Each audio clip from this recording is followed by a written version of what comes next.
Welcome to sociology இன் தமிழ். இந்த வீடியோல UPSC mains எக்ஸாம்ல இருக்க ஆப்ஷனல் பேப்பர் சோஷியாலஜி 1 and 2 ஓட Indian society structure and change அப்படின்ற பேப்பருக்கும் கீழே ஜிஎஸ் குரே பத்தி எந்தெந்த கேள்விகள் வந்திருக்கு அப்படிங்கறத பத்தி பார்க்க போறோம்.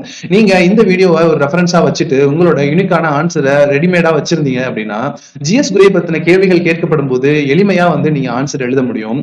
Now let's get started. GS Cooray அப்படின்றவர் ஃபேமஸான இந்தியன் சோஷியாலஜிஸ்ட். இவர் தான் ஃபாதர் ஆஃப் இந்தியன் சோஷியாலஜி அப்படின்னு சொல்லுவோம். இவர் தான் இந்தியன் சொசைட்டியை எப்படி இருக்கிற டெக்ஸ்ட் மூலமா படிக்க முடியும், அந்த டெக்ஸ்ட்டை வச்சு எப்படி ஃபீல்டு விசிட் பண்ணி சொசைட்டியை ஈஸியா அண்டர்ஸ்டாண்ட் பண்ணிக்க முடியும் அப்படிங்கறத விளக்குனாரு. இவர் தான் சோஷியாலஜி அப்படின்ற சப்ஜெக்ட் ரொம்ப ஃபேமஸா இந்தியால ஆர்த்துக்கு காரணமானவர் அப்படிங்கிறதும் குறிப்பிடத்தக்கது. முதல் கேள்வி 2024 கேட்டிருக்காங்க. இந்தியன் சொசைட்டியை படிக்கும் போது வெஸ்டர்ன் பெர்ஸ்பெக்டிவும் இண்டாலஜிக்கல் பெர்ஸ்பெக்டிவும் எப்படி டிஃபரன்ஷியேட் பண்ணலாம் அப்படின்னு கேட்டிருக்காங்க. ஜிஎஸ் குரேயோட மேஜர் ஆஸ்பெக்ட்ஸ் என்னென்ன இண்டாலஜிக்கல் பெர்ஸ்பெக்டிவ் பத்தி படிக்கும்போது அப்படின்னு கேட்டிருக்காங்க. இவர் வெஸ்டர்ன் கல்ச்சர் பத்தி பேசும்போது வெஸ்டர்ன் கல்ச்சர் அப்படிங்கிறது தன்னுடைய கலாச்சாரத்தை மட்டுமே உயர்வுபடுத்தி இந்திய பண்பாட்டை கம்மிப்படுத்தி பேசுது அப்படிங்கறத சொல்லியிருக்காரு. இண்டாலஜிக்கல் பெர்ஸ்பெக்டிவ்ல வேதங்களை படிச்சு ஸ்மிருதி எல்லாம் படிச்சு இந்தியன் சொசைட்டியை ஃபீல்டு விசிட் பண்ணி அந்த சொசைட்டியை அண்டர்ஸ்டாண்ட் பண்ணிக்கணும். ஆங்கிலேயர்கள் அல்லது ஐரோப்பியர்கள் சொன்னது மாதிரி இந்தியன் சொசைட்டி கிடையாது. இந்தியன் சொசைட்டிக்குன்னு ஒரு தனித்தன்மை இருக்கு.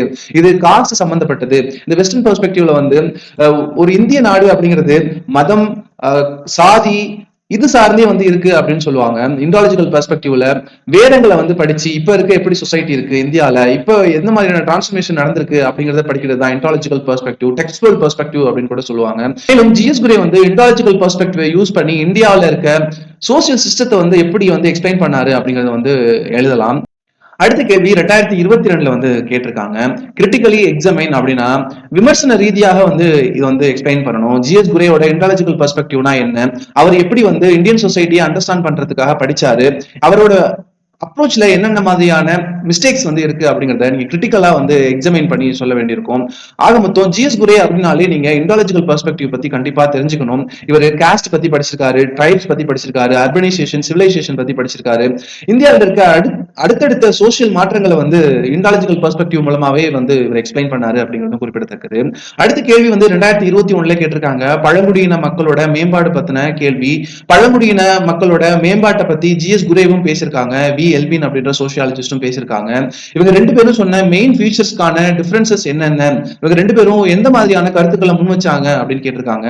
வி எல்வின் அப்படின்றவர் ட்ரைபல் பஞ்ச் அப்படின்ற கான்செப்டை கொண்டு வந்தாரு. ஜிஎஸ் குரே அப்படிங்கிறவங்க ட்ரைபல் அப்படிங்கிறவங்க பேக்வேர்டு ஹிந்துஸ் அப்படின்னு சொல்லுவாரு. இவரும் ட்ரைபல் பத்தி பேசியிருக்காரு, வி எல்வின் அப்படின்றவரும் ட்ரைபல் பத்தி பேசியிருக்காங்க. இவங்களோட டிபேட் என்ன அப்படிங்கறத மெயின் ஃபீச்சர்ஸ் முக்கியத்துவத்தை டிஃபரன்ஷியேட் பண்ணி காமிக்கிறது தான் இந்த கேள்வியோட முக்கிய நோக்கம். அடுத்து 2019 ஜிஎஸ் குரே பத்தி கேட்டிருக்காங்க. இவர் காஸ்ட் பத்தி என்ன சொன்னாரு அப்படின்னு கேட்டிருக்காங்க. இவர் 6 வகையான ஃபீச்சர்ஸ் காஸ்டுக்கு இருக்கு. Segmental division, hierarchy, restrictions on food, marriage, இது போன்ற கான்செப்ட் காஸ்ட் இந்தியன் காஸ்ட் சிஸ்டம்ல இருக்கு அப்படிங்கறத எக்ஸ்பிளைன் பண்ணாரு.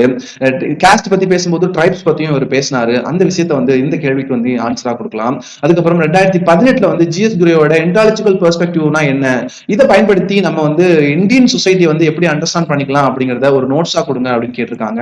இதுவும் ஒரு வகையான ரிப்பீட்டட் கொஸ்டின் தான். நீங்க இண்டாலஜிக்கல் பெர்ஸ்பெக்டிவ்னா என்ன, இதை பத்தி ஜிஎஸ் குரே என்ன சொன்னாரு, எப்படி இந்தியன் சொசைட்டியை படிக்கலாம் அப்படின்னு இவர் நம்பினாரு அப்படிங்கறத எழுதினாலே உங்களுக்கு அதிகபட்ச மதிப்பெண்கள் வழங்கப்படும். 2014 ஜிஎஸ் குரேயோட இண்டாலஜிக்கல் பெர்ஸ்பெக்டிவ் அதே மாதிரியான கேள்வி கேட்டிருக்காங்க.